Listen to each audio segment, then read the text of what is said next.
آج ہم محرم پر بات کر رہے ہیں، اور محرم کا مہینہ سال کا پہلا مہینہ تو ہے ہی، لیکن اس کے ساتھ ساتھ اس کی اپنی ایک شان ہے، اپنی ایک خصوصیت ہے، یہ انتہائی عظمت کا حامل ہے۔ یہ عظمت اس کے نام سے ہی واضح ہے، یعنی اس کی حرمت کی وجہ سے اس کا نام محرم رکھا گیا ہے۔ اور محرم کا لفظی معنی ہوتا ہے ممنوع، مقدس، حرام کیا گیا، عظمت والا، لائق احترام۔ یہ محرم کے معنی ہے کہ یہ مقدس مہینہ ہے، عظمت والا ہے، قابل احترام مہینہ ہے۔ تو اگر یہ مہینہ قابل احترام ہے تو پھر ہمیں اس میں کیا کرنا چاہیے؟ محرم الحرام کا نام ہمیں کیا پیغام دیتا ہے؟ ہمیں اس پر غور کرنے کی ضرورت ہے۔ اور کسی سال کا آغاز اگر احترام سے ہو تو اختتام بھی احترام پر ہونا چاہیے، اور ان دونوں اینڈز کے بیچ میں بھی ہمارے تعلقات، ہمارے کام، ہمارے معاملات، ان سب کے اندر احترام اور خاص طور پر باہمی احترام کی روح پائی جانی چاہیے۔ ہم اسی پیغام کو آگے لے کر بڑھتے ہیں۔ ہم اپنی زندگیوں کا جائزہ لیں، اپنے گھر والوں کا، اپنے خاندان کا، اپنے معاشرے کا، اپنے ملک کا اور پوری دنیا کا، کہ کیا واقعی اسلامی مہینے کی یہ روح لوگوں کے مزاج کے اندر بھی پائی جاتی ہے؟ کیا بحیثیت انسان میں دوسرے انسانوں کا احترام کرتی ہوں؟ میں اپنے خاندان والوں کا احترام کرتی ہوں، اپنے بہن بھائیوں کا، اپنے رشتہ داروں کا، اپنے دوستوں کا، ساتھیوں کا، کسی بھی انسان کا جس کے ساتھ میرا معاملہ پیش آتا ہے، اس کے ساتھ میرا معاملہ اور میرا رویہ کیسا رویہ ہے؟ میرے تعلقات اس کے ساتھ کیا احترام پر مبنی ہے یا بے حرمتی پر، اخلاق پر مبنی ہے یا بد اخلاقی پر؟ نبی صلی اللہ علیہ وسلم نے تو یہ فرمایا تھا کہ جو بڑوں کی عزت نہ کرے، ان کا احترام نہ کرے، وہ ہم میں سے نہیں۔ تو گویا یہ احترام ہمارے دین کا شعار ہے۔ احترام، دوسرے کی عزت کرنا، دوسرے کے حقوق کا خیال رکھنا، یہ ہمارے دین کا پیغام ہے، یہ بنیادی روح ہے۔ لہٰذا ہمیں ہر اس چیز سے بچنا ہے جو اس احترام کو پامال کرنے والی ہو، چاہے وہ انسانوں کا احترام ہو، چاہے وہ انسانوں کے خالق یعنی رب العالمین کا احترام ہو، چاہے اس کی کتاب کا احترام ہو، چاہے اس کے بنائے ہوئے ان مہینوں کا احترام ہو، چاہے اس کے شاعر کا احترام ہو، شاعر اللہ کا۔ ہر وہ چیز جسے اللہ نے محترم قرار دیا، جسے اللہ نے قابل عزت قرار دیا، اس کی عزت کرنا ہمارے دین کا حصہ ہے، اس کی حرمت کا لحاظ اور پاس رکھنا ہمارے دین کا پیغام ہے۔ اور اگر ہم ایسا نہیں کر رہے تو پھر ہم اپنے دین کو خود اپنے ہاتھوں سے نقصان دے رہے ہیں۔ لیکن کس قدر افسوس کی بات ہے کہ ابھی محرم شروع نہیں ہوتا کہ ہر طرف ایک سہم ہوتی ہے، ایک خوف ہوتا ہے، ایک پریشانی کی فضا ہر طرف عام ہو جاتی۔ نئے سال کا آغاز خوشی اور احترام کی بجائے پریشانی اور بے چینی کے ساتھ شروع ہوتا ہے۔ کیا واقعی یہ اسلام ہے؟ کیا واقعی ہم اسلامی روح کو زندہ کر رہے ہیں؟ کیا واقعی اسلام کا پیغام یہی ہے؟ کیا ہم مسلمان بھی ہیں؟ پھر ہمیں اپنے آپ کا جائزہ لینا ہے، اپنے احوال کی اصلاح کرنی ہے۔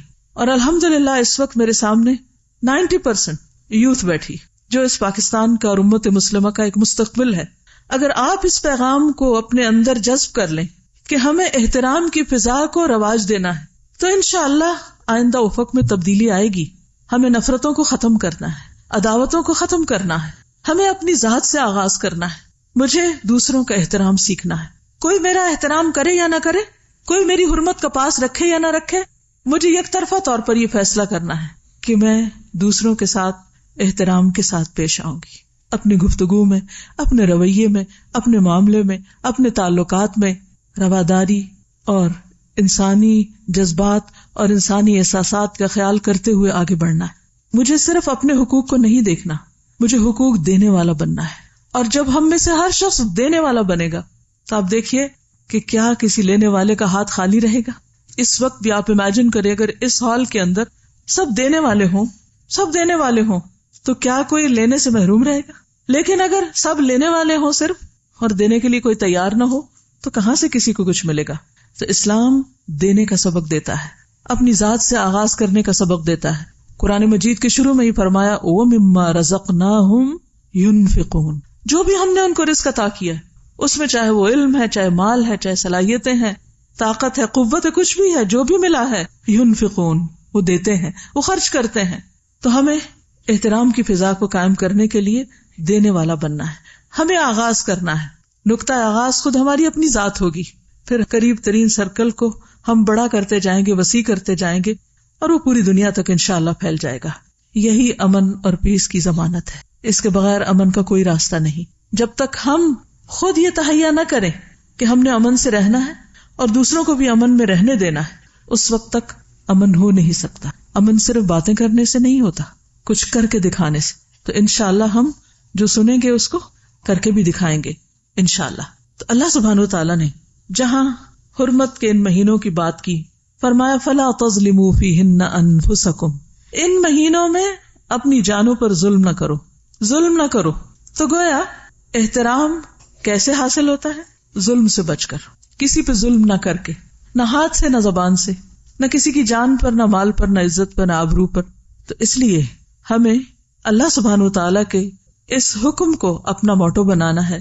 فَلَا تَظْلِمُوا فِيهِنَّ أَنفُسَكُمْ، ان مہینوں میں اپنی جانوں پر ظلم نہ کرو.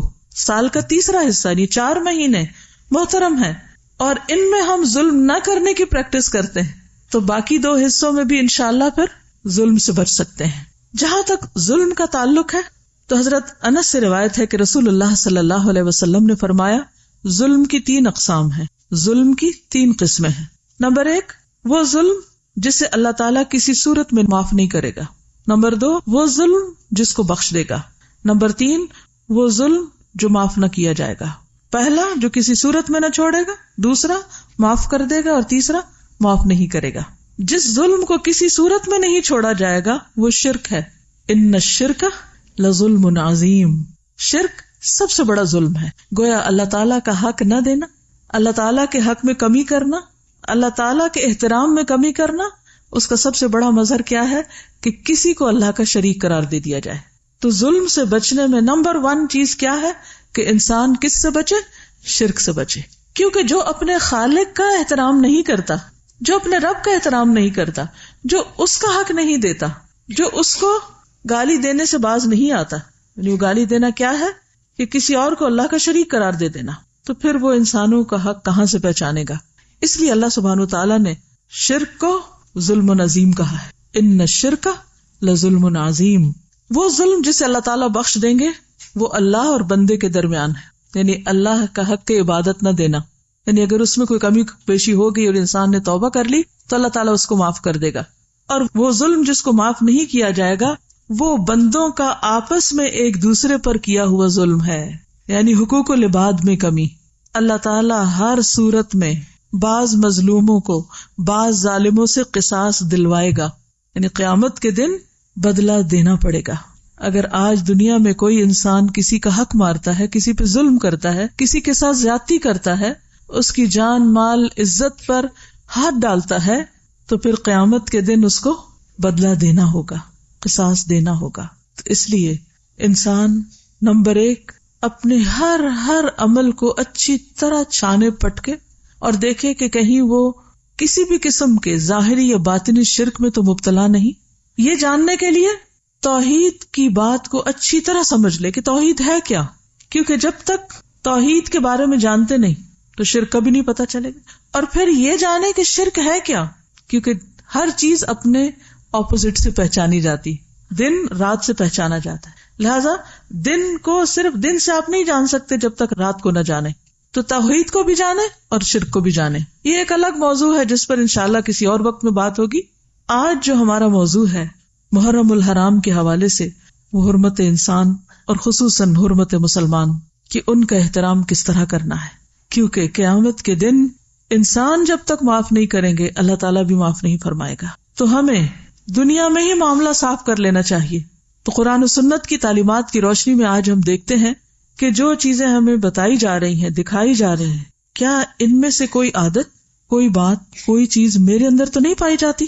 ان سب چیزوں کو اپنی زندگی سے مائنس کر دیں، ورنہ وہ سب اگر ہمارے عمل میں موجود ہیں وہ باتیں، تو وہ ہمارے اعمال نامے میں مکمل طور پر ریکارڈ ہو رہی ہیں، جمع ہو رہی ہیں. قیامت کے دن وہ سب کچھ تولا جائے گا، اور پھر وہ سارے انسان کھڑے ہوں گے جن پر چھوٹا یا بڑا کچھ بھی ظلم کیا ہوگا. وہاں ان کا بدلہ دینے کے لیے ہمارے پاس نہ مال ہوگا اور نہ کچھ اور. وہاں بدلہ کس سے دلوایا جائے گا؟ اعمال سے، جو پہلے ہی شاید اپنے لیے بھی کافی نہ ہو. کہاں یہ کہ ہم دوسروں کو اپنے اعمال بانٹیں. تو سب سے پہلی بات یہ ہے کہ اللہ سبحانہ و تعالیٰ نے ظلم کو حرام قرار دیا ہے. حدیث میں آتا ہے عن ابی ذر عن النبی صلی اللہ علیہ وسلم فیما روى عن اللہ تبارک وتعالی انہ قال یا عبادی انی حرمت الظلم علی نفسی وجعلته بینکم محرما فلا تظالموا۔ ابو ذر رضی اللہ عنہ سے روایت ہے کہ نبی صلی اللہ علیہ وسلم نے فرمایا کہ اللہ عز و جل نے فرمایا، اے میرے بندو، میں نے اپنے اوپر ظلم کو حرام قرار دیا، یعنی اللہ کسی بندے پر ظلم نہیں کرتا، کسی مخلوق پر، وَأَنَّ اللَّهَ لَيْسَ بِظَلَّامٍ لِّلْعَبِيدِ، اللہ اپنے بندوں پر ہرگز ظلم کرنے والا نہیں، اور میں نے تمہارے درمیان بھی ظلم کو حرام قرار دیا ہے، لہذا تم ایک دوسرے پہ ظلم نہ کرو۔ ظلم کیا ہے؟ حرام، ممنوع، کسی صورت میں اس کی اجازت نہیں۔ ظلم قیامت کے دن اندھیروں کا باعث ہوگا۔ عن عبداللہ ابن عمر رضی اللہ عنہما عن النبی صلی اللہ علیہ وسلم قال الظلم ظلمات یوم القیامہ۔ ابن عمر سے مروی ہے کہ نبی صلی اللہ علیہ وسلم نے فرمایا، ظلم قیامت کے دن اندھیروں کی صورت میں ہوگا۔ اندھیرا کسی کو بھی اچھا نہیں لگتا۔ رات کے وقت اگر آپ کو کہیں باہر نکلنا ہو کمرے سے اور لائٹ آن نہ ہو یا لائٹ چلی جائے تو دل کا کیا حال ہوتا ہے۔ دنیا میں تو آلٹرنیٹ بھی ہیں، لائٹ نہیں ہے تو آپ کوئی کینڈل جلا لیں، ٹارچ جلا لیں، اگر کچھ بھی نہیں تو آپ کسی انسان کا ہاتھ پکڑ کے نکل جائیں۔ قیامت کے دن کیا ہوگا جبکہ اپنے بھی پرائے ہو جائیں گے، تو ہر طرف اندھیرا ہی اندھیرا ہوگا۔ آپ نے دیکھو جو سردی آ رہی ہے اور روشنی تھوڑی کم ہو رہی ہے سورج کی، یا بادل آ جاتے ہیں تو ایک عجیب سا ڈپریشن ہونے لگتا ہے۔ تو قیامت کا دن جو 50,000 سال کے برابر ہے، اس دن اگر انسان کے آس پاس اندھیرا ہی اندھیرا ہے تو اس کی کیفیت اور اس کے غم کا کیا عالم ہوگا، اس کی پریشانی کا کیا عالم ہوگا۔ مسلمان کی پہچان یہ ہے کہ وہ نہ ظلم کرتا ہے اور نہ ظلم کے لیے کسی اور کے سپرد کرتا ہے کسی مسلمان کو، یعنی خود بھی کسی پہ ظلم نہیں کرتا اور دوسرے کو بھی نہیں کرنے دیتا۔ نبی صلی اللہ علیہ وسلم نے فرمایا، ہر مسلمان دوسرے مسلمان کا بھائی ہے، نہ اس پہ ظلم کرتا ہے اور نہ ظلم کے لیے کسی اور کے حوالے کرتا ہے کہ ٹھیک ہے میں تو نہیں کرتا، تم جو چاہو اس سے کر لو، بلکہ اگر کسی اور پر ظلم ہو رہا ہو تو آگے بڑھ کر اس منکر کو روکتا بھی ہے۔ ظلم کرنے والے قیامت کے دن شفاعت کے قابل نہ ہوں گے، ان کی شفاعت قبول نہ کی جائے گی۔ نبی صلی اللہ علیہ وسلم نے فرمایا، میری امت کے 2 قسم کے افراد کے حق میں میری شفاعت قبول نہ ہوگی۔ ہم سب جانتے ہیں کہ نبی صلی اللہ علیہ وسلم شفاعت کریں گے، لیکن 2 لوگوں کے حق میں شفاعت قبول نہیں ہوگی۔ وہ کون ہے؟ انتہائی ظالم حکمران، یعنی وہ حاکم جو لوگوں پر اپنی رعایا پر ظلم کرتے ہیں، وہ قابل رحم نہ ہوں گے۔ اور دوسرا وہ شخص جو غلو کرتے کرتے دائرہ مذہب سے ہی نکل جائے، دین سے ہی باہر ہو جائے، یعنی دین میں اتنی سختی اور اتنا تشدد کرے کہ وہ دین کی حدوں سے باہر ہو جائے، وہ بھی ظالم ہے، اپنے حق میں بھی اور دوسروں کے حق میں بھی۔ کیونکہ دین میں جو رخصتیں ہیں، دین میں جو خوبصورتی ہے، اس کو ویسا ہی رہنا چاہیے، دین کا اعتدال اور دین کے حسن کو ختم نہیں کرنا چاہیے۔ ظلم عام طور پر 3 طرح کا ہوتا ہے، لیکن اس سے پہلے ہم یہ دیکھیں گے کہ ہر مسلمان محترم ہے، اور مسلمان کا جو احترام ہے وہ باقی ساری چیزوں کے احترام سے بڑھ کر ہے۔ اللہ سبحانہ و تعالیٰ تو خالق ہے، مالک ہے، رب ہے، معبود ہے، ان کے احترام پر تو کسی کو کوئی شک ہی نہیں۔ قرآن محترم کتاب ہے، اسی طرح کعبۃ اللہ محترم ہے، اور ان چیزوں کا ہم احترام بھی کرتے ہیں، لیکن جب بات آتی ہے مسلمان کی تو ہم احترام بھول جاتے ہیں۔ تو اس سلسلے میں نبی صلی اللہ علیہ وسلم نے فرمایا، عبداللہ بن عباس کہتے ہیں کہ آپ نے کعبہ کی طرف دیکھا، کعبہ بیت اللہ، کیا کہتے ہیں اس کو؟ بیت اللہ الحرام۔ اس کے ارد گرد جو مسجد ہے اس کو کیا کہتے ہیں؟ مسجد الحرام۔ حرام کا معنی مقدس، ممنوع۔ عام طور پر لوگ اس کی طرف پاؤں کر کے لیٹتے بھی نہیں، کچھ اس کی طرف پیٹ نہیں کرنا چاہتے۔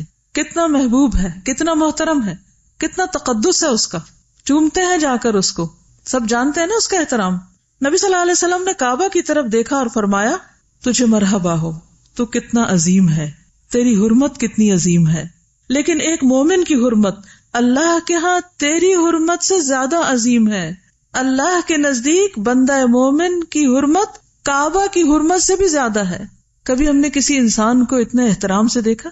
اللہ نے تیری ایک چیز حرام کی اور مومن کی 3 چیزیں حرام کی، ایک اس کا خون، دوسرا اس کا مال، اور تیسرے یہ کہ اس کے بارے میں برا گمان کیا جائے۔ گمان کو بھی حرام قرار دیا۔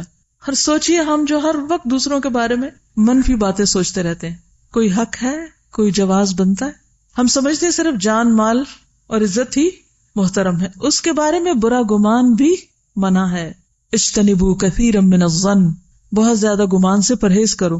ان بعض الظن اثم، بعض گمان گناہ ہیں۔ کیونکہ وہ مومن کی شان کے خلاف ہیں.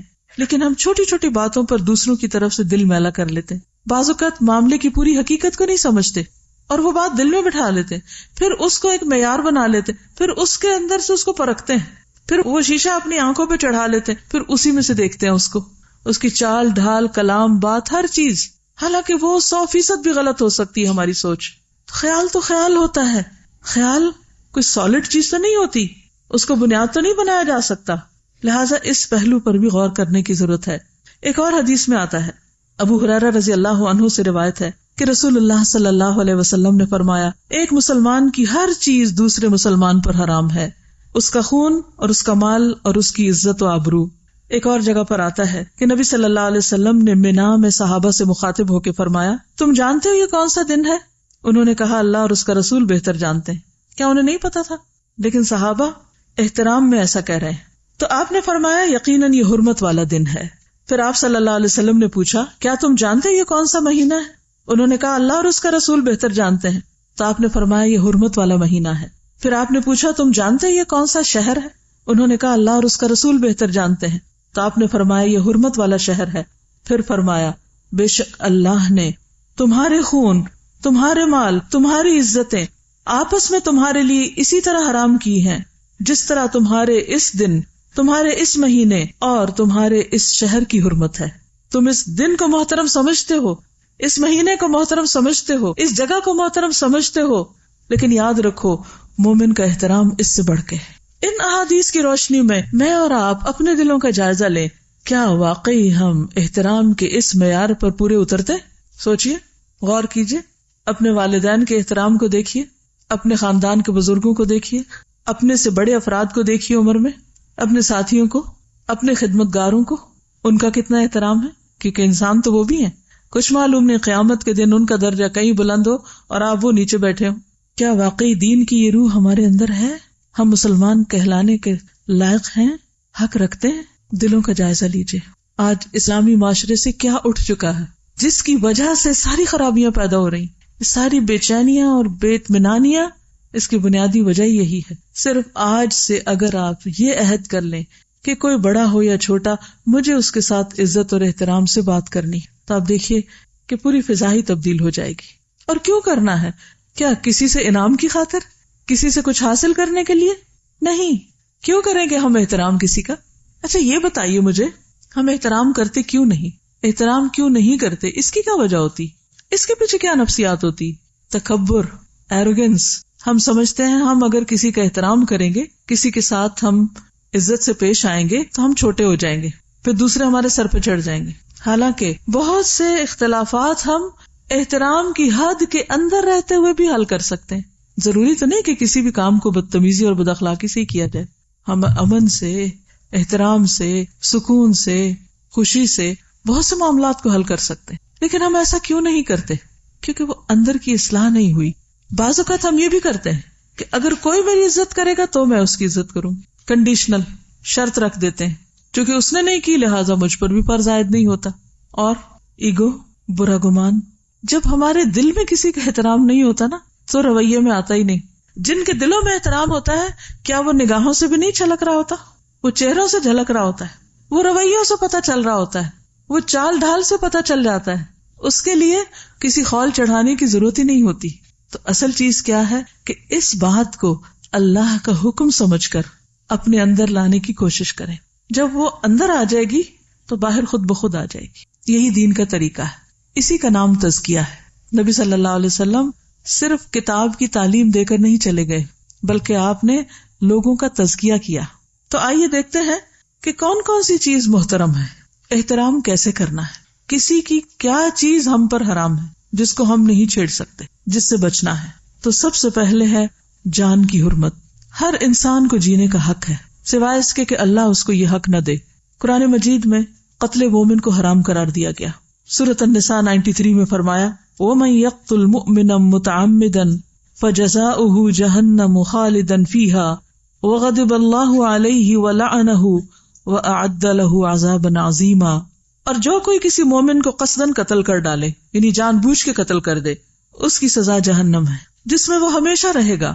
اس پر اللہ تعالیٰ کا غضب ہے، اللہ تعالیٰ نے اس پر لعنت کی ہے اور اس پر اس کے لیے بہت بڑا عذاب تیار کر رکھا ہے. حدیث میں آتا ہے حضرت ابو ہریرہ رسول اللہ صلی اللہ علیہ وسلم کا یہ فرمان ذکر کر رہے تھے کہ اگر تمام آسمانوں اور زمین والے کسی مومن کے قتل میں شریک ہوں تو اللہ تعالیٰ ان سب کو جہنم میں دھکیل دے گا.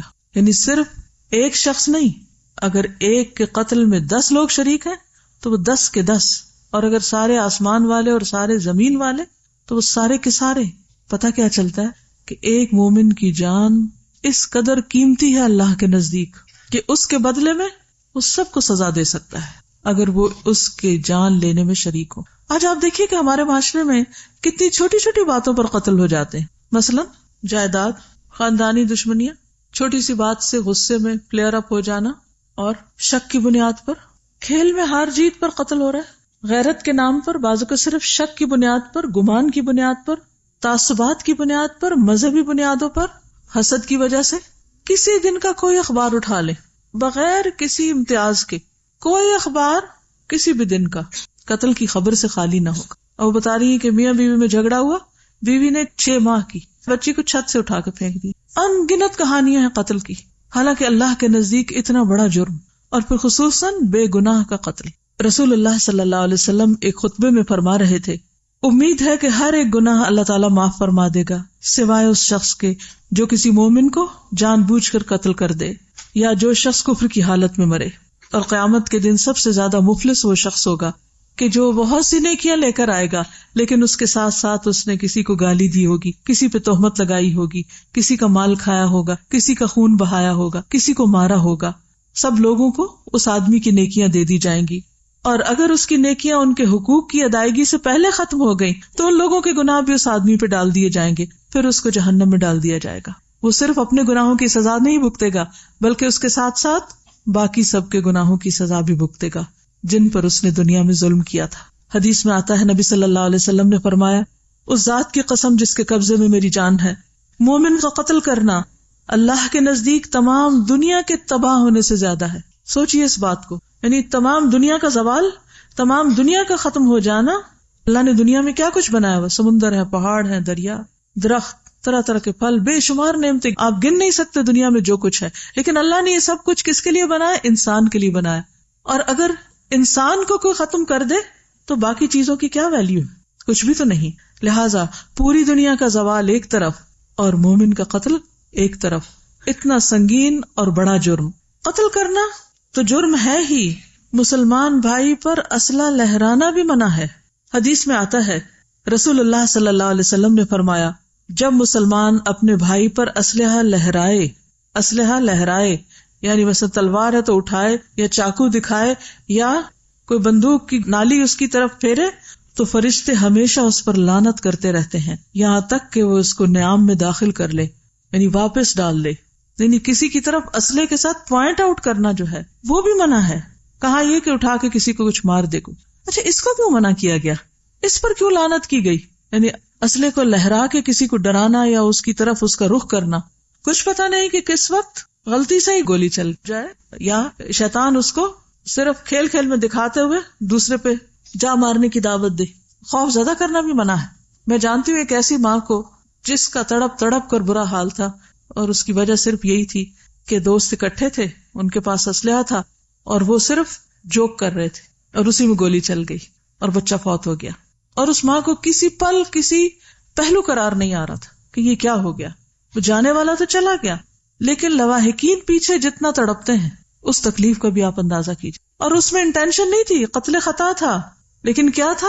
اس حدیث سے لا علمی کہ مذاق میں بھی یا کسی بھی طرح آپ لہراؤ بھی نہیں، نکال کے کسی کو ڈراؤ بھی نہیں. آج کل بچوں کے ٹوائز بھی بعض اوقات ایسے ہوتے ہیں، واٹر گنز جو ہیں ان میں پانی بھر کے ایک دوسرے کے اوپر پھینکتے رہتے ہیں، اور وہ اسی کی پریکٹس ہوتی رہتی ہے. موویز ایسی دیکھتے ہیں، گیمز ایسی ہیں کہ جس میں باقاعدہ بیٹھ کے وہ سب کچھ اسکرین کے اوپر ہر وقت خون دیکھ رہے ہیں. تو آپ دیکھیے کہ جب اتنا کرائم دیکھا جاتا ہے تو پھر ذہن مسخ ہو کے رہ جاتے ہیں، اور پھر ان کرائمز کو کرتے وقت جھجک ہی نہیں ہوتی، حیا ہی نہیں ہوتا، کوئی خوف ہی نہیں ہوتا. بعض اوقات مائیں بچوں کی طرف جو بھی چیز ہاتھ میں ہوتی، چوری ہو، کینچی ہو، چمٹا ہو، کچھ ہو، کوئی سلائی ہو، اس سے بھی وار کرتی رہتی، اور بعضوں کو چھٹ بھی جاتا ہے، تو اس سے بھی بچنا چاہیے. ابن عباس سے روایت ہے کہ نبی صلی اللہ علیہ وسلم نے فرمایا لوگوں میں سب سے زیادہ مبغوض اللہ کے ہاں 3 لوگ ہیں، سخت ناپسندیدہ۔ نمبر 1 حرم میں ظلم کرنے والا، نمبر 2 اسلام میں جاہلیت کا طریقہ تلاش کرنے والا، اور نمبر 3 کسی شخص کا خون ناحق طلب کرنے والا، یعنی کسی شخص کے پیچھے پڑنے والا کہ وہ ملے تو اس کو مار ڈالے۔ ایسا شخص جو صرف تلاش ہی کر رہا ہو، بات کرتے ہیں ٹارگٹ کلنگ، یعنی کچھ لوگوں نے اس کو ایک مذاق بنایا ہوا ہے یا ایک کھیل بنایا ہوا ہے، یا کچھ لوگوں کو اپنے ٹارگٹ پہ رکھا ہوتا ہے کہ فلاں فلاں کو مار ڈالنا ہے، اور اس کے لیے وہ راستے تلاش کرتے رہتے ہیں۔ تو ایسا شخص بھی اللہ کا انتہائی ناپسندیدہ شخص ہے کہ جو کسی کو مارنے کے درپے ہو۔ بے جا خون جنت کے دروازے پر رکاوٹ بن جائے گا۔ جندب بن عبداللہ سے روایت ہے کہ رسول اللہ صلی اللہ علیہ وسلم نے فرمایا اگر کسی میں یہ ہمت ہو کہ وہ اپنے اور جنت کے مابین مسلمان آدمی کے خون کی ایک لب بھی حائل نہ ہونے دے، جسے وہ مرغی کے ذبح کرنے کی طرح بے قیمت سمجھ کر بہا دے، تو وہ ایسا کرے، کیونکہ وہ جب بھی جنت کے کسی دروازے پر جائے گا تو اس خون کو اپنے اور جنت کے مابین بطور آڑ پائے گا۔ یعنی قتل تو قتل ہے، کسی کا خون بہانا، یعنی اس کو زخمی کر کے اس کا خون بہانا جو ہے، یہ بھی جنت اور اس کے بیچ میں رکاوٹ ڈال دے گا۔ تو جہاں سے بھی انٹر ہونا چاہے گا دروازہ بند ہو جائے گا، یا کوئی چیز بیچ میں آئے گی کہ وہ انٹر نہیں ہو سکے گا۔ آپ نے بازو کا دیکھا ہوگا نا، وہ کارڈ سوائپ کر کے آپ نکل جاتے ہیں، تو اگر کارڈ میں ذرا سی بھی کوئی خرابی آئی، اسکریچ آ جائے، تو آپ کارڈ سوائپ کرتے رہتے ہیں لیکن آپ کے لیے دروازہ نہیں کھلتا۔ آپ دوسری طرف سے انٹر ہونا چاہتے ہیں، تیسری اور ٹرین جا رہی ہوتی ہے اور آپ پریشان ہوتے ہیں کہ میں پیچھے رہ رہا ہوں۔ اس لیے کسی کے ساتھ کسی بھی قسم کی زیادتی حرام ہے، قتل حرام ہے، اسلحہ لہرانا باعث لعنت ہے، اور اسی طرح کسی کے قتل کے درپے ہونا اور اس چیز کو سوچنا یا کہنا یہ بھی ناپسندیدہ ہے۔ آپ نے دیکھا ہوگا کہ بعض اوقات تکیہ کلام کے طور پر لوگ کہتے ہیں I'll kill you، سنا کبھی آپ نے؟ اس سے بھی بچیے، کیونکہ اگر آپ دن میں 10 دفعہ یہ کہہ رہے ہیں تو آپ کے اعمال نامے میں لکھا جا رہا ہے، اور بعض لفظ ہم جب بار بار بولتے ہیں تو کیا ہوتا ہے، لاشعور میں چلے جاتے ہیں، اور پھر بعض اوقات انسان اچانک ایسی کوئی غلطی کر بیٹھتا ہے کہ جس کا وہ سوچتا نہیں ہے، اسے سوچا نہیں ہوتا، لیکن اسے وہ بھول چکا ہوتا ہے کہہ کے کہ میں یہ کہتا رہا ہوں۔ اب جتنی بار بھی اس نے ایسا کہا وہ سب اس کا لکھا ہوا ہے، اس کے دل پہ اترا ہوا ہے، اس کے حافظے میں گیا ہوا ہے، اور ایک وقت وہ شعور میں اٹھ کر ایکشن میں ڈھل گیا ہے۔ تو اس لیے اپنی لغت سے، اپنی زبان سے، اپنی گفتگو سے ایسے تمام الفاظ غصے میں بھی نہ بولے جائیں کہ جو کسی وقت عمل میں ڈھل جائے۔ کہتے نا واچ یور ورڈ، اپنے الفاظ کا خیال رکھیں کیونکہ وہ ایکشن بن جاتے ہیں۔ اس قسم کے جتنے بھی الفاظ ہیں جیسے گو ٹو ہیل یا کوئی بھی گندے لفظ جس کے اندر ایک تکلیف دہ یا اذیت والی بات پائی جاتی، تو ہنسی مذاق میں بھی نہیں کرنے چاہیے۔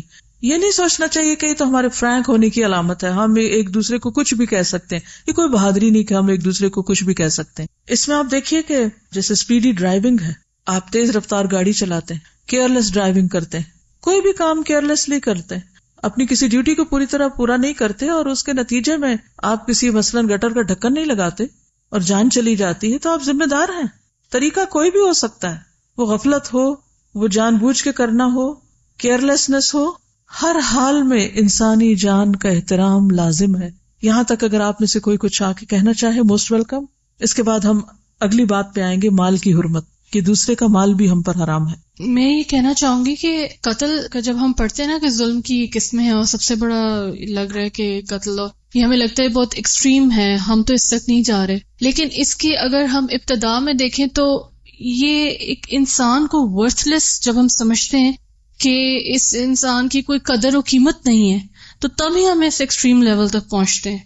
اور اس سے پہلے تک کی جتنی بھی قسمیں ہیں انسانوں کا جب ہم احترام نہیں کرتے، اس کے پیچھے وجہ صرف یہی ہے کہ ہم کسی کو قابل قدر ہی نہیں سمجھتے، ایسے لگتا ہے جیسے سمجھنے سے آری ہو گئے ہیں بالکل۔ اور یوتھ میں جو لیک آف رسپیکٹ میں دیکھ رہی ہوں، اس کی وجہ مجھے یہ نظر آتی ہے کہ جو لوگ دوسروں کا احترام کرتے ہیں وہ بس سافٹ اسپوکن ہوتے ہیں، ان کے ساتھ واپسی جو ریسیپروکل رویہ رکھا جاتا ہے وہ کافی ڈومینیٹنگ قسم کا ہوتا ہے، اور ان کے انسلٹنگ ٹون ہوتی ہے، وہ سمجھتے ہیں کہ یہ اتنا ویک بندہ ہے تو اب اس کے ساتھ جس طرح مرضی ہم کر لیں۔ تو وہ ایک ریئیکشن کے طور پہ جب وہ دیکھتے ہیں کہ یہ تو کوئی ایسی چیز ہے کہ جس کے خلاف ہمیں یہ چیز سہنی پڑے گی. اسٹرانگ نظر آنے کے لیے بھی روڈنس کی جاتی ہے. تو بیسیکلی جو ہمیں جو چیز سمجھنے کی ضرورت ہے پھر وہ یہی ہے کہ ہر انسان کی کم از کم اتنی ویلیو دے دیں جتنی ویلیو ہم اپنے آپ کو دیتے ہیں. وہ شخص مسلمان ہی نہیں ہو سکتا جو دوسرے کے لیے وہ نہ چاہے جو اپنے لیے چاہتا ہے. دوسروں کو قتل کرنے کے علاوہ ہمیں خود کو بھی قتل کرنے کی اجازت نہیں. بعض اوقات لوگ غصے میں آ کے جذبات میں آ کر سوئسائڈ کی کوشش کرتے ہیں اور سمجھتے ہیں کہ اگر ہم نے خود کو ختم کر لیا تو سارے مسائل کا حل مل جائے گا، حالانکہ وہ حل نہیں. زندگی ایک بہت بڑی نعمت ہے، ہر لمحہ قیمتی ہے، جو پوری دنیا کی دولت خرچ کر کے بھی آپ واپس نہیں لے سکتے. اگر ضائع ہو جائے تو ہم یہ کہاں سے کہہ سکتے ہیں کہ I'm sick and tired of my life. قتل کی ایک اور قسم اپنے ہی بچوں کو قتل کر دینا. اللہ سبحانہ وتعالیٰ قرآن مجید میں فرماتے ہیں لا تقتلوا اولادکم خشیۃ املاق. مفلسی کے ڈر سے اپنی اولاد کو قتل نہ کرو. ابارشن کے نئے نئے طریقے ایجاد ہونے کی وجہ سے بعض اوقات صرف اس لیے کسی بچے کو دنیا میں آنے سے روک دیا جاتا ہے یا آنے سے پہلے قتل کر دیا جاتا ہے کہ وہ ہمارے ساتھ رزق میں شریک ہوگا یا ہم اس کو کھلائیں گے کہاں سے، گویا رازق ہم خود بن گئے. تو قتل کسی بھی درجے پر ہو، چاہے اپنا ہو، چاہے کسی بچے کا ہو، جنین کا ہو یا کسی انسان کا ہو، مرد کا ہو یا عورت کا، بڑے کا ہو یا چھوٹے کا، سب کی جان محترم ہے. نیکسٹ ہے مال کی حرمت. ان ابی حمید الساعدی ان رسول اللہ صلی اللہ علیہ وسلم قال لا يحل لامرئ ان يأخذ مال اخیہ بغیر حقہ وذلك لما حرم اللہ مال المسلم علی المسلم. ابو حمید ساعدی رضی اللہ عنہ سے روایت ہے کہ رسول اللہ صلی اللہ علیہ وسلم نے فرمایا کسی شخص کے لیے اپنے کسی بھائی کا مال ناحق لینا جائز نہیں. کسی شخص کے لیے اپنے کسی بھائی کا یعنی کسی دوسرے شخص کا مال ناحق لینا جائز نہیں، کیونکہ اللہ نے ایک مسلمان پر دوسرے مسلمان کا مال حرام قرار دیا ہے. کسی کا مال اس کی مرضی، اس کی اجازت کے بغیر نہیں لیا جا سکتا، وہ مال چھوٹا ہو یا بڑا ہو، تھوڑا ہو یا زیادہ ہو.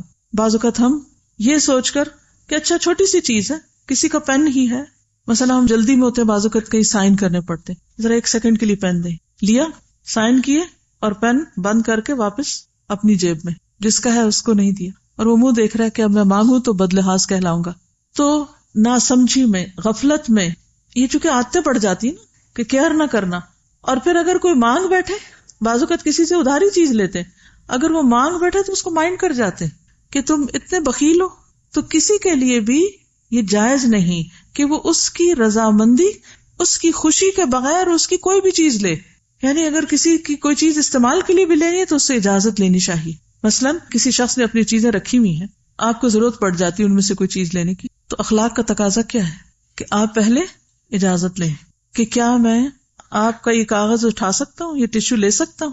ہم دوسروں کے مال کو اپنا حق سمجھ کے بعض اوقات استعمال کرتے ہیں، جو کہ درست نہیں. ایک اور حدیث میں آتا ہے، نبی صلی اللہ علیہ وسلم نے فرمایا مسلمان وہ ہوتا ہے جس کی زبان اور ہاتھ سے دوسرے مسلمان محفوظ رہیں. مومن وہ ہوتا ہے جس کی طرف سے لوگوں کو اپنی جان اور مال کا امن ہو. یعنی کسی کے مومن ہونے کی پہچان کیا کہ میرا مال اس کے پاس محفوظ ہے، کچھ نہیں ہوتا. انسان اس کی طرف سے بے خوف ہو کہ یہ میرے مال میں کچھ نقصان دے گا. ایک اور حدیث میں ہے، نبی صلی اللہ علیہ وسلم نے فرمایا مسلمان مسلمان کے لیے آئینہ ہے اور مسلمان مسلمان کا بھائی ہے کہ اس سے اس کے نقصان کو روکتا ہے، اس کی پیٹھ پیچھے اس کا دفاع کرتا ہے. یعنی صرف یہ کہ لینا نہیں، بلکہ اگر کسی کے مال کو کوئی نقصان پہنچنا تو اس نقصان کو بھی روکنا ہے. پھر یہ ہے کہ ہنسی مذاق میں بھی کسی کا مال لینا جائز نہیں. عبداللہ بن صائب سے روایت ہے، وہ اپنے والد سے اور وہ عبداللہ کے دادا سے روایت کرتے ہیں، انہوں نے رسول اللہ صلی اللہ علیہ وسلم کو فرماتے ہوئے سنا تم میں سے کوئی شخص اپنے بھائی کی کوئی چیز ہرگز نہ لے، نہ مذاق میں نہ حقیقتاً. حدیث میں آتا ہے لائبن ولا جادن، نہ کھیل میں اور نہ سیریسلی. کیونکہ بعض اوقات کوئی شخص کچھ کھا رہا ہے اور اس نے آپ کو آفر نہیں کیا، اب آپ کا بھی دل کر پڑتا کہ آپ بھی جا کے وہ کھا لیں، تو اب آپ کیا کرتے ہیں کہ ہنسی مذاق میں بعض اوقات چھین لیتے ہیں اس سے یا اس میں شریک ہو جاتے ہیں. ہاں اگر آپ کو یہ پتا ہو کہ وہ شخص خوش ہوگا کہ آپ اس کے ساتھ شریک ہو، کیونکہ لوگوں کے ساتھ رہتے رہتے مزاج کا پتہ چل جاتا ہے نا. اب بعض اوقات گھر میں بہن بھائیوں میں چھوٹی چھوٹی لڑائیاں کس وجہ سے ہوتی ہیں؟ انہی باتوں پہ ہوتی ہے نا، جب ہم ان کی مرضی کے بغیر ان کی چیز لے لیتے ہیں یا ان کے حصے کی چیز ہم کھا جاتے ہیں. اسی طرح مزدور کی اجرت ہضم نہیں کی جا سکتی کہ آپ نے کسی سے کام کروایا اور پھر آپ اس کو اس کی تنخواہ نہ دیں، پیمنٹ نہ کریں. نبی صلی اللہ علیہ وسلم نے فرمایا سب سے بڑے گناہ یہ ہیں وہ آدمی جس نے ایک عورت سے شادی کی، اس سے اپنی حاجت پوری کی، پھر اسے طلاق دے دی اور اس کا حق مہر ہڑپ کر گیا. یعنی عورت کو حق مہر نہ دینا یہ بھی جرم ہے.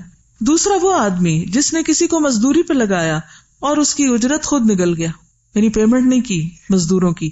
تیسرا وہ آدمی جس نے کسی چوپائے کو بے فائدہ قتل کر دیا ایسے ہی مذاق میں. پھر اسی طرح آپ صلی اللہ علیہ وسلم نے کسی کا مال لوٹنے سے یعنی ڈکیتی وغیرہ کرنے سے اور اچکنے سے بھی منع کیا ہے.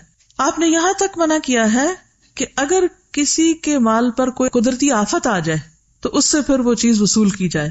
نبی صلی اللہ علیہ وسلم نے فرمایا جو شخص پھل فروخت کرے پھر اس پر کسی قسم کی آفت نازل ہو جائے، مثلا کوئی سیلاب آ گیا یا کوئی اور اسی طرح کی تباہی ہو گئی، تو وہ اپنے بھائی کا مال وصول نہ کرے. آپ صلی اللہ علیہ وسلم نے اسی طرح فرمایا آخر کار کس بات پر تم میں کوئی شخص دوسرے مسلمان بھائی کا مال کھائے، یعنی اس کو نقصان ہوا ہے اور تم مزید اس کے اوپر نقصان ڈال رہے ہو. نبی صلی اللہ علیہ وسلم نے فرمایا اگر اللہ اس درخت پر پھل نہ لگائے تو پھر تم میں سے کوئی اپنے بھائی کا مال کیسے حلال کرے گا. بعض اوقات ایسا ہوتا ہے نا کہ پھل لگنے سے پہلے باغ بیچ دیے جاتے ہیں، ٹھیکہ جو طے ہوتا ہے. سنا ہوا یہ؟ اب کیا ہوتا ہے کہ وہ طے ہو گیا جی اس باغ کا 10,000 روپے ملے گا. اب اتفاق یہ ہے کہ کوئی ایسی بیماری پڑی باغ کو 1 روپے کا پھل نہیں آیا. اب اللہ نے پھل اگایا نہیں باغ میں، تو یہ جس نے کانٹریکٹ کیا تھا، ٹھیکہ لیا تھا، اس کو اپنی جیب سے 10,000 دینے پڑ رہے ہیں، تو یہ بھی درست نہیں.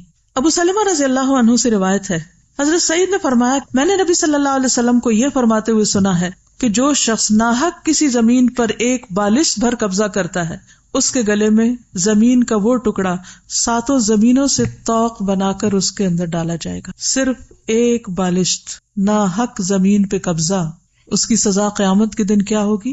7 زمینوں کو ایک ہار کی شکل میں، یعنی اس کا پورا بوجھ اس شخص کے گردن پہ ڈال دیا توق بنا کر.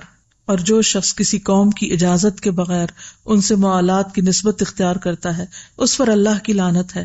جو شخص قسم کھا کر کسی مسلمان کا ناجائز طور پر مال حاصل کرتا ہے اللہ اس میں کبھی برکت نہیں دیتا.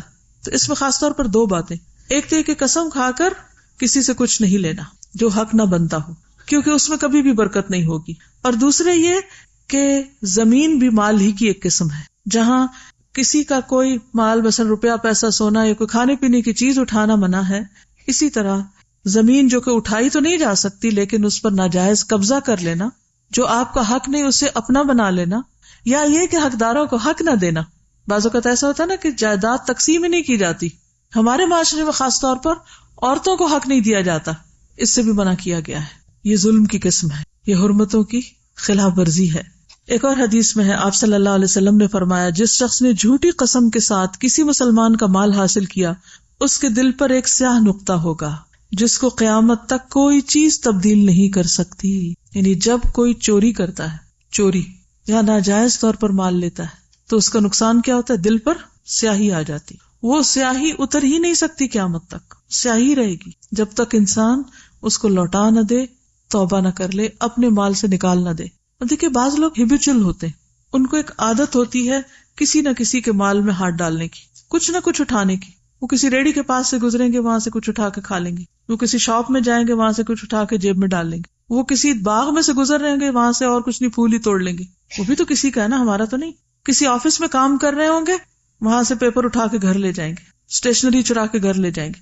آپ سوچئے تو صحیح کہ کتنی قسمیں ہیں ان سب چوریوں کی. بعض اوقات نیبرز نے اپنے کچھ پھلدار درخت لگائے ہوئے ہیں اور وہ سو رہے ہیں اندر، گلی محلے کے بچے سارے اکٹھے ہو کر جا کر توڑ کے سب کچھ ختم کر کے ہضم کر دیتے ہیں. کھائے پیے نہ بھی ضائع کر دیتے ہیں.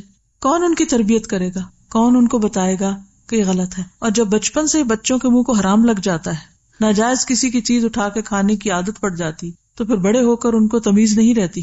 ہر ماں کے اوپر لازم ہے کہ بچہ جب اسکول سے آئے تو اس کا بیگ الٹ دے، اور جو چیز خود خرید کے نہیں دی اس کو واپس کرنے کی تلقین کرے، اسے اٹھا کر پھینک دے، وہ اس کے مال میں شامل نہ ہونے دے. اس کو وہ اس سے اس طرح ڈرائے جیسے آگ کے ٹکڑے سے ماں ڈراتی. بچہ جب آگ کے اوپر ہاتھ لگانے لگتا تو ماں کھینچ لیتی ہے، اسی طرح ہاتھ کھینچ لے کہ یہ تو تمہاری چیز ہی نہیں ہے، یہ کیسے اٹھا لی.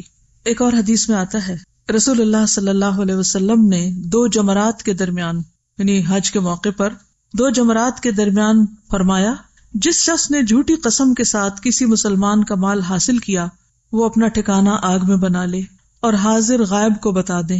آپ نے 2 یا 3 بار یہی بات فرمائی.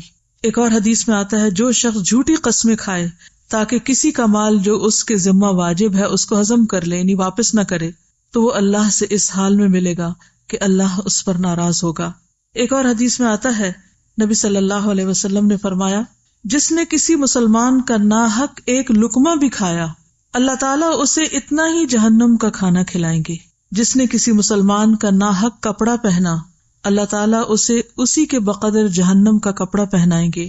اور جو کوئی کسی مسلمان کے ساتھ دکھلاوے والی جگہ پر کھڑا ہوگا تو اللہ تعالیٰ اسے قیامت والے دن دکھلاوے والے مقام پر کھڑا کرے گا یعنی اس کے عیب لوگوں کے سامنے لائے گا.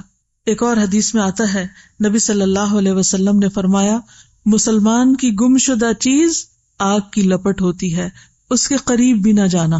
گمشدہ چیز آگ کی لپٹ ہے یعنی مثلاً کوئی شخص اپنی کوئی چیز بھول گیا اور آپ کو پتا ہے کہ فلاں کی ہے وہ چلا گیا. مثلا کوئی موبائل بھول گیا, کوئی اپنی کوئی جیولری میں سے بازو کا ایسا ہوتا ہے نا کہ آپ واش روم جاتے ہیں تو گھڑی اتارتے ہیں یا آپ انگوٹھی اتار کے رکھتے ہیں. کچھ لوگوں کی عادت ہوتی ہے وضو وغیرہ کرنے سے پہلے اور واپسی پہ بھول جاتے ہیں. اتنے میں پیچھے سے کوئی اور جاتا ہے وہ دیکھتا ہے کہ او یہ تو اتنی قیمتی گھڑی پڑی تو اٹھا کے جیب میں ڈال لیتا ہے چھپا لیتا ہے. یہ کیا ہے؟ گویا آگ کا انگارہ ہے جو اس نے چھپایا. اول تو یہ کہ جس کے اندر ایمان ہوگا وہ تو ہاتھ ہی نہیں لگائے گا کہ پڑی رہے. جو بھول کے گیا اس کو یاد آئے گا وہ واپس آ کے اسی جگہ سے تلاش کرے گا اس کو مل جائے گی. یہ ہے اسلامی معاشرہ کہ جس میں ہر شخص اپنی جان عزت مال کے بارے میں دوسروں سے امن میں ہے کہ کچھ نہیں ہوتا. لیکن ہمارا کیا حال ہے؟ ہر وقت ایک خوف کی حالت میں. اگر بیگ رکھا ہوا بھی ہے تو وہ بھی بار بار دیکھتے رہتے ہیں بیگ ادھر ہی ہے نا, دائیں بائیں مڑ کے دیکھتے ہیں کہ کون بیٹھا ہوا ہے, کہیں ایسا تو نہیں کہ کوئی چپکے سے ہاتھ ڈال دے یا بیگ ہی اٹھا کے بھاگ جائے. کسی ہاسپٹل میں جائیں, بازار میں جائیں, حتیٰ کہ حرم میں جائیں, جیب کاٹنے والے ہر جگہ آپ کو ملیں گے. جنازوں پہ اور تو اور مسجد میں لوگ نماز پڑھنے جاتے ہیں ان کے جوتے چرائے جاتے ہیں. یعنی کون سی جگہ ہے جہاں آپ کہیں کہ یہاں امن ہے, یہاں کچھ نہیں ہوتا. میں ایک بے خوف جگہ پر آ گیا ہوں. کس قدر حرمتوں کو پامال کر دیا گیا. نبی صلی اللہ علیہ وسلم نے فرمایا کسی شخص کے لیے اس کے بھائی کا مال اس وقت تک حلال نہیں جب تک وہ اپنے دل کی خوشی سے اس کی اجازت نہ دے دے. تیسری چیز ہے عزت کو پامال کرنا. جان اور مال کے بعد عزت کی پامالی. آپ دیکھیے کہ بعض اوقات ہم کوئی چیز رینٹ آؤٹ کرتے ہیں, جب واپس لیتے ہیں تو اتنی ٹوٹ پھوٹ ہو چکی ہوتی ہے کہ وہ جو رینٹ اس میں لیا ہوتا ہے اس سے بھی زیادہ پڑ جاتا ہے اس کی اصلاح میں. کسی اور کے انٹرنیٹ کے سگنل کیچ کر کے یا ہیک کر لیتے ہیں. چوری کی جدید قسم ہے یہ. بعض اوقات موبائل کے بیلنس چرا لیتے ہیں. بعض اوقات ایسی ڈونیشنز جیسے غریبوں کے لیے آتی ہیں یا سیلاب والوں کے لیے ان کو ان تک نہیں پہنچایا جاتا, راستے میں لوگ لین دین کر لیتے ہیں ان کا. اسی طرح ٹیلی فون کی چوری, گورنمنٹ کو نقصان دینا, بجلی کی چوری, گیس کی چوری, کسی کے محل پہ نیت خراب رکھنا. انہیں ہر انسان کو اللہ نے ایک سینس دی ہے, ایک عقل دی ہے, اس میں بھی پرکھ سکتے ہیں. لسٹ نہ بھی سامنے ہو تو دل بتا سکتا ہے آپ کا کہ کون سی چیز آپ کی ہے, کون سی کسی کی, کون خوشی سے دے رہا ہے اور کون راضی نہیں ہے اور آپ جبرن اس سے کھینچ رہے ہیں. تیسری چیز ہے عزت پامال کرنا. بہت سے لوگ کسی کی جان کے بارے میں بھی بڑے محتاط ہیں اور مال کے بارے میں بھی. کسی بھی طرح کا کوئی ظلم نہیں کرتے اور دور دور سے بھی ڈرتے ہیں, بہت محتاط پاکیزہ زندگی بسر کرتے ہیں, لیکن ان کی زبان سے کوئی محفوظ نہیں ہوتا, کوئی نہیں بچتا. لہٰذا بے حد ضروری ہے کہ ان حرمتوں کا بھی پاس رکھا جائے. انس بن مالک رضی اللہ عنہ سے روایت ہے کہ رسول اللہ صلی اللہ علیہ وسلم نے فرمایا جب مجھے میرے رب عز و جل نے معراج عطا کی تو اس رات میں ایک قوم پر گزرا. ان کے ناخن تانبے کے تھے اور وہ ان ناخنوں سے اپنے چہرے اور سینے کھرچ رہے تھے, اسکریچ کر رہے تھے. میں نے کہا یہ کون لوگ ہیں اے جبریل؟ انہوں نے فرمایا یہ وہ لوگ ہیں جو لوگوں کا گوشت کھاتے تھے اور ان کی عزت و آبرو کے درپے رہتے تھے. کیونکہ ہوتا کیا ہے نا, اسکریچ سے وہ دوسرے کی جو خوبصورتی ہے وہ ختم ہوتی. تو جب آپ کسی کی عزت پر کوئی بات کرتے ہیں تو اس کی شان میں فرق آتا ہے. تو قیامت کے دن کسی کے ساتھ جو کرے گا وہ اپنے آپ کو خود ہی نوچ رہا ہوگا, اپنے آپ کو خود بدنما اور بدصورت بنا رہا ہوگا. ابو ہریرہ رضی اللہ عنہ سے مروی ہے نبی صلی اللہ علیہ وسلم نے فرمایا ہر مسلمان دوسرے مسلمان کا بھائی ہے, نہ اس پہ ظلم کرتا نہ اسے رسوا کرتا ہے, اس کی بے عزتی نہیں کرتا اور نہ اسے حقیر سمجھتا ہے, بلٹل نہیں کرتا, چھوٹا نہیں سمجھتا. ایک اور حدیث میں ہے نبی صلی اللہ علیہ وسلم نے فرمایا سب سے بڑا سود ربا یہ ہے کہ انسان ناحق کسی مسلمان کی عزت سے کھیلے. بعض لوگ ویسے سود کو حرام قرار دیتے ہیں, وہ نہیں لین دین کرتے انٹرسٹ کا, لیکن دوسروں کی عزتوں سے کھیلتے رہتے ہیں. یہ سب سے بڑا سود ہے. نبی صلی اللہ علیہ وسلم نے فرمایا کسی آدمی کے برا ہونے کے لیے یہی کافی ہے کہ وہ اپنے مسلمان بھائی کو حقیر سمجھے, کمتر سمجھے, گھٹیا سمجھے. نبی صلی اللہ علیہ وسلم نے فرمایا جو شخص اپنے بھائی کی عزت سے اس چیز کو دور کرے گا جو اسے عیبدار کرتی ہے, اللہ تعالیٰ قیامت کے دن اس کے چہرے سے آگ کو دور کرے گا. یعنی اگر کوئی چیز کسی کے بارے میں کوئی کہہ رہا ہے کسی مجلس میں اور وہ اس کو اس کی پیٹھ پیچھے ذلیل کر رہا ہے, تو وہ اٹھ کے ایک ایسی بات بولے کہ جس سے اس کا دفاع ہو, تو قیامت کے دن ایسے شخص کے چہرے کو جو دوسروں کا دفاع کرتا ہے اس کے چہرے کو آگ سے بچا لیا جائے گا. یعنی جو دوسروں کی حفاظت کرے اللہ قیامت کے دن اس کی حفاظت کرے گا.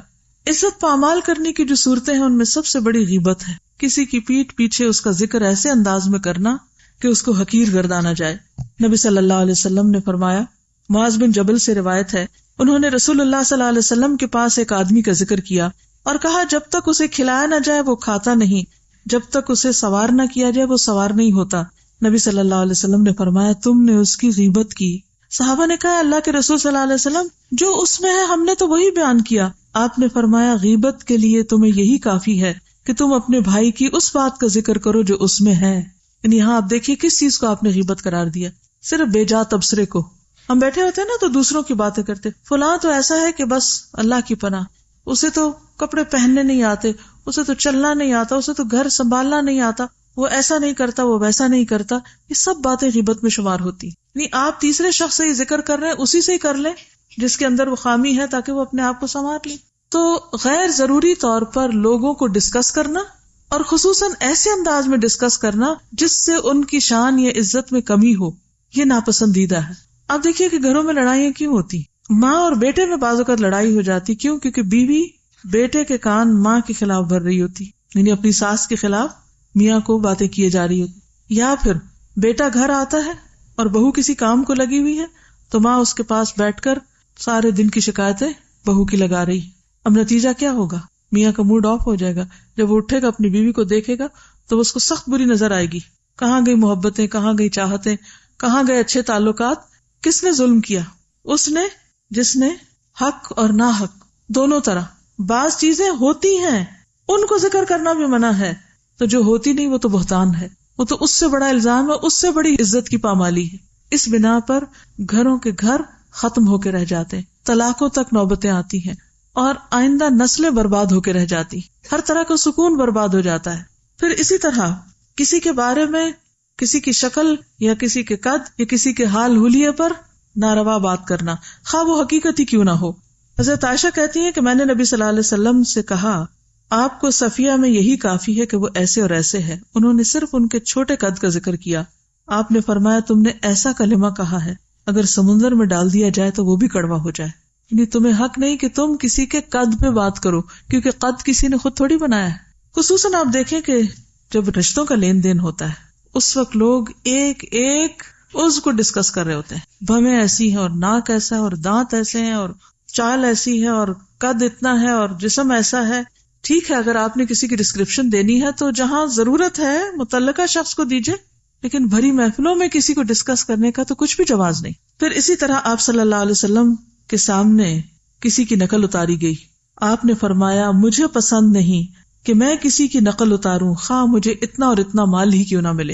یعنی بڑی سے بڑی چیز بھی ملے تو میں کسی کی نقل نہیں اتاروں گا. لہذا کسی کے لہجے کی نقل, کسی کی چال کی نقل, کسی کی بات کی نقل, یہ بھی ناپسندیدہ چیزوں میں سے, یہ بھی احترام کے منافی ہے.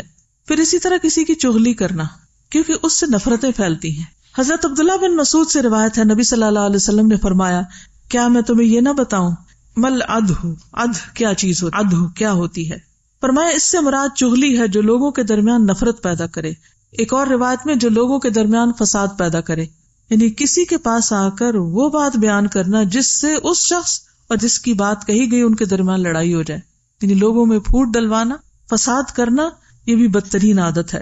آپ صلی اللہ علیہ وسلم 2 قبروں کے پاس سے گزرے جن کو عذاب قبر ہو رہا تھا. آپ نے فرمایا کسی بڑی بات پہ نہیں, ان میں سے ایک چغل خور تھا, چغلیاں کھاتا تھا, اس بنا پر اسے قبر میں ہی سزا مل رہی ہے. یعنی ایک جگہ سے دوسری جگہ بات پہنچانا, کہیں دیکھی کوئی چیز تو جا کے فوراً شکایت لگانا, یہ جو شکایتیں لگانا ہے نا اور دوسروں کے بارے میں بدگمان کرنا، یہ بھی اسی میں شامل ہو جاتا ہے۔ عبد الرحمن بن غنم کہتے ہیں نبی صلی اللہ علیہ وسلم نے فرمایا، اللہ کے بہترین بندے وہ ہیں جنہیں دیکھ کر اللہ یاد آ جائے، اور بدترین بندے وہ ہیں جو چغل خوری کرتے ہیں، دوستوں کے درمیان تفریق پیدا کرتے ہیں، دوستوں کو لڑاتے ہیں، باغی، بیزار اور متعنت ہوتے ہیں، ہٹ دھرم قسم کے لوگ۔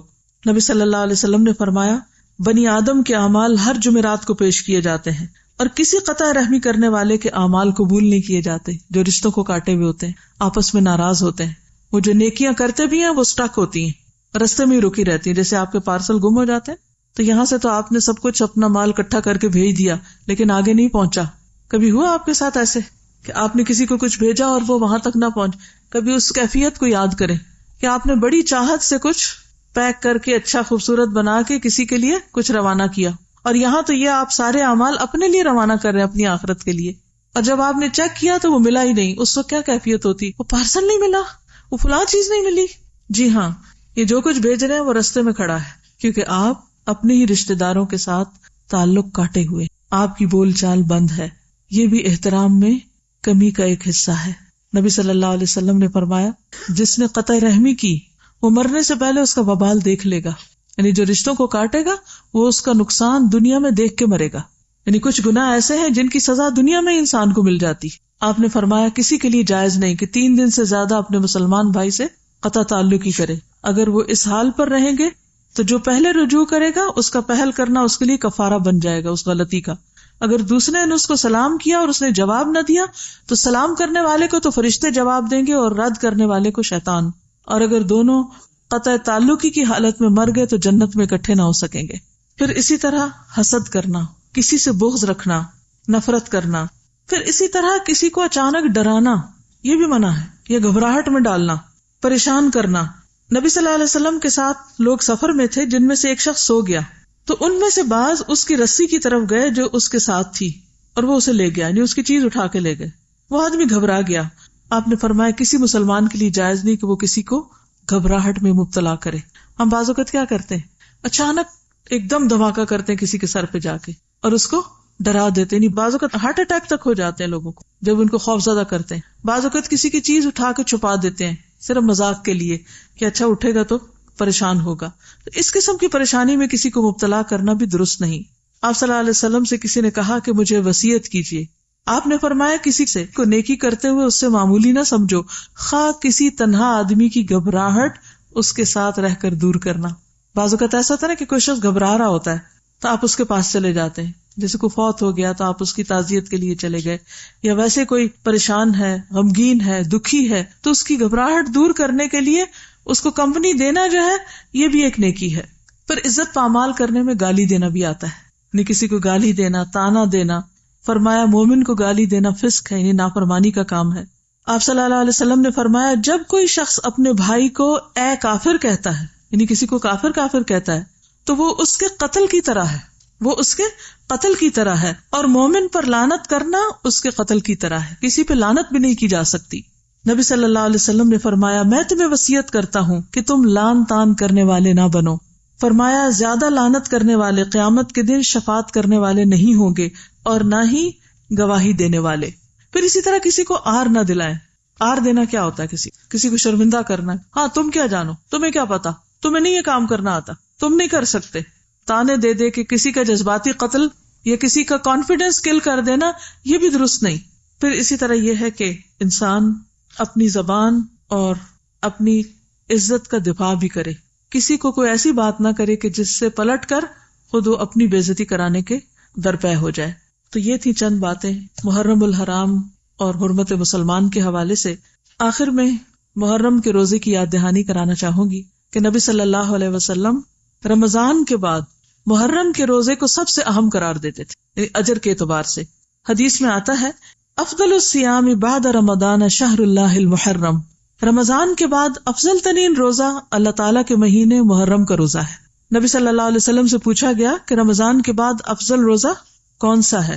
تو آپ نے فرمایا اس مہینے کے روزے جسے تم محرم کہتے ہو۔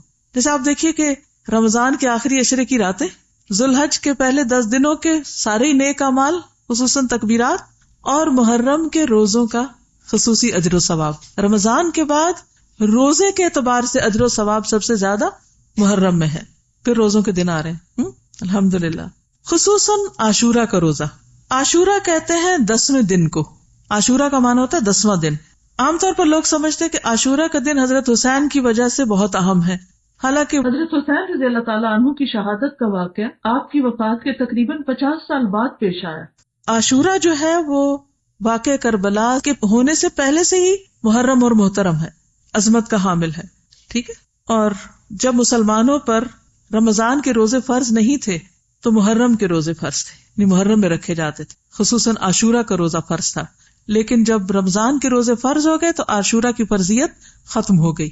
عبداللہ بن عباس کہتے ہیں کہ میں نے رمضان کے بعد عاشورہ کے روزوں سے بڑھ کر کسی اور روزوں کا اس قدر اہتمام کرتے ہوئے نبی صلی اللہ علیہ وسلم کو نہیں دیکھا، یعنی محرم کے پہلے دنوں میں روزے اور خصوصاً 10ویں تاریخ کا روزہ۔